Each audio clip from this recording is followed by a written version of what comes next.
Hi, everyone, and welcome back to Marie Escapes. Welcome to the part 3 of my birthday week vlog. After an unforgettable birthday flight on Singapore Airlines, the adventure continues with a layover in Singapore. Join me as I explore Changi Airport, try some iconic Singaporean food, visit a few of the city's famous landmarks through the free Singapore tour, and unwind at one of the airport lounges before my flight to Phuket. Let's make the most of this layover.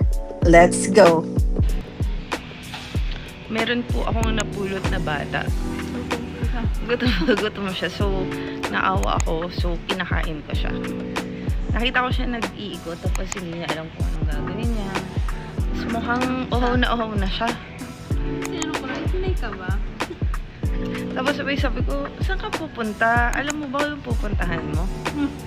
Ayun. So, naawa ako. Sabi ko, sige, hindi din naman ako mayaman, pero bibilan kita ng ng pagkain. So, binilan ko siya yung pinakamura, $6.80. Sapat na, naman siya, grateful siya, masaya siya. Pero, choosy siya, ayaw niya ng steam. Gusto niya roasted. Oh, this is where we eat. Dito lang, si Lian lang pala kumain. Ito yung mga finds ko. Oh my God, anong finds? This is Franco's gift for me.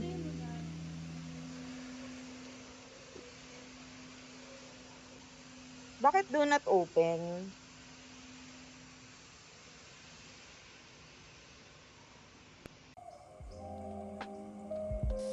This was around 1 in the morning where we entered Dreamscape.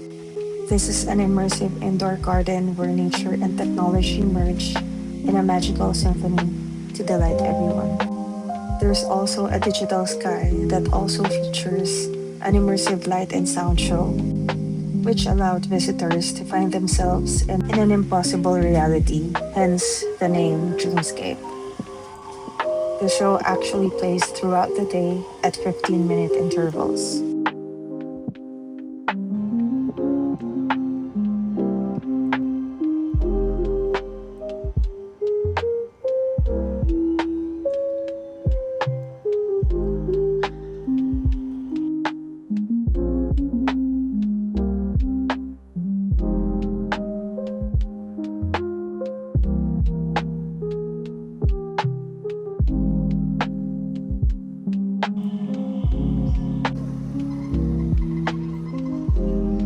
We're at Terminal 3.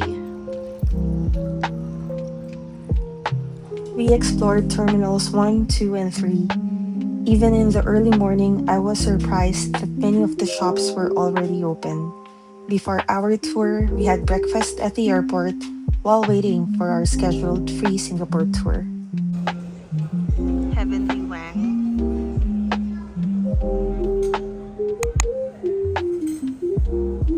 Dapat talaga mas malaking gompa.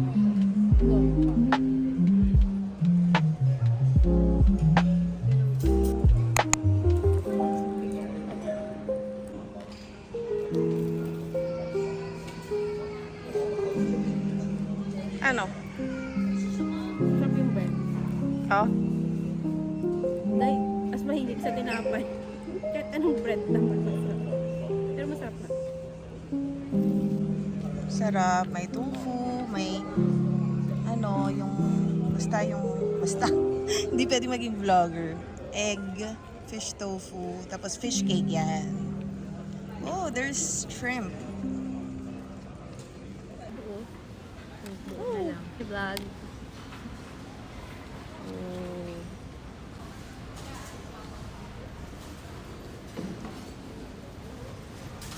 Alam mo, Ano? Taiwan. Siyempre siguro kasi spicy lang naman silang Chinese. Oh, Di ba? Nalasahan ko eh. laksa. Ang laksa yata Malaysian.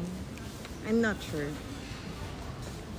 Pero parang 'di ba may Oo. lasang. Kahit kagabi kinain ko, parang may hint of sila. Lasang Taiwan. Yung seasoning nila. Mm-mm.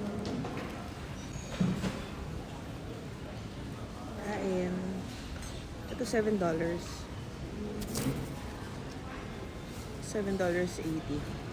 Ito. Okay. 6.20. Okay na. May tinapay. May dalawang pieces. 2 pieces of shrimp. Yan ah.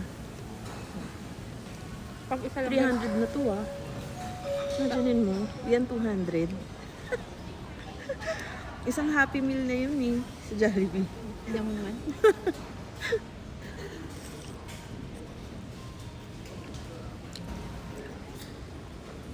Grabe ka ah. Ang minumura mo. Charing. Grabe oh. Daming ano. Gusto mo meron akong tulo-tulo dito. Gusto mo yan.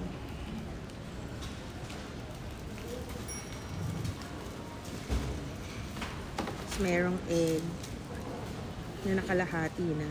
Ako kasi day, parang pag Chinese food siya. Ano?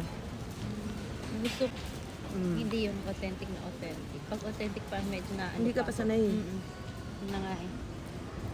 Ibig sabihin, lagi kang nasa Pilipinas, hindi ka pa nakakalabas.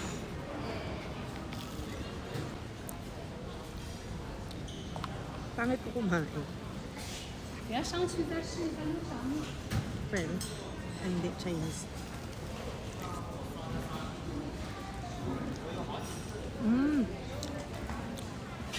Sarap. Ang sarap, sarap.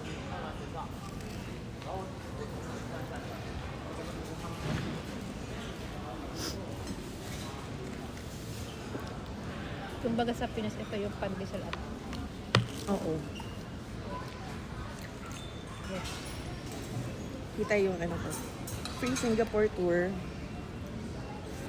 ako nga tatanggalin ko yun sa ano. Ako. Ayan si Lian. Nagbabalik ng tray as a person na mahilig mag-violate ng law. Masunurin siya kasi ayaw niya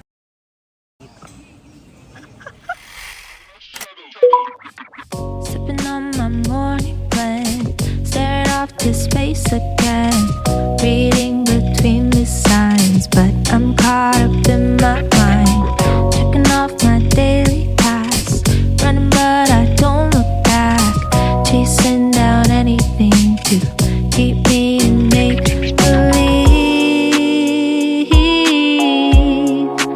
I'm in a daydream, hoping maybe I might find something holding me with meaning.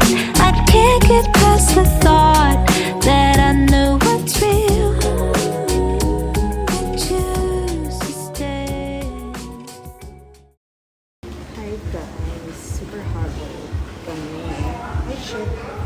Meron ako free Singapore tour and tinake namin yung heritage and culture tour.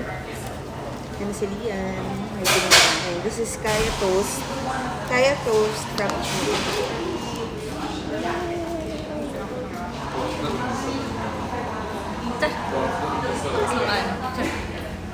Ano natin? Share na kami. Ay, shit. Yan. Tatanggal yung sticker nila. Baka mahulog. Tagal mo yung ano. Ay. Hindi.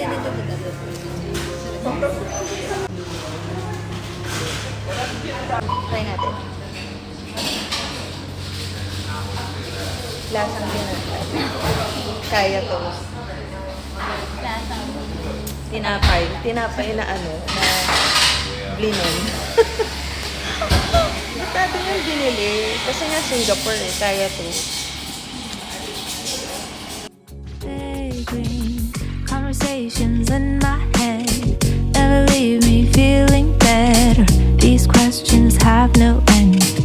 I can feel it in my chest.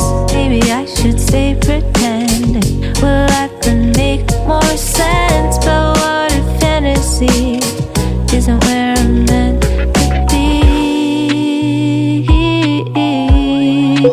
I'm in a daydream, hoping maybe I might find something holding me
Grabe, sobrang pagod. Eh, ang ganda oh. Ang ganda. Ayun si Lian. Grabe. Sobrang feeling ko naka 50,000 steps ako. And we're magla-lounge na kami. Tapos, maliligo. And getting ready. Or, we're going to eat pala sa lounge. Kasi gutom na kami. Ganda. Ganda ko. Ganda ko. Gutom na kami kasi yung last na kain niya, tinapay at itlog. Ayun. Tapos, feeling ko na-unlock natin lahat. Almost. Yes. Tapos, kain kami, and then flight to Phuket. Ganon. But this is our day 2. Actually, day 2 naman talaga eh. Oh. Here in Singapore. Oh, very, very nice. the best word to describe everything is nice. Yun. We're leaving Jewel again. Pumunta lang kami para sa rain vortex. Through the fire! Ang payat ni Elian! Parang hindi ko kumain. Totoo naman talaga hindi ako kumakain.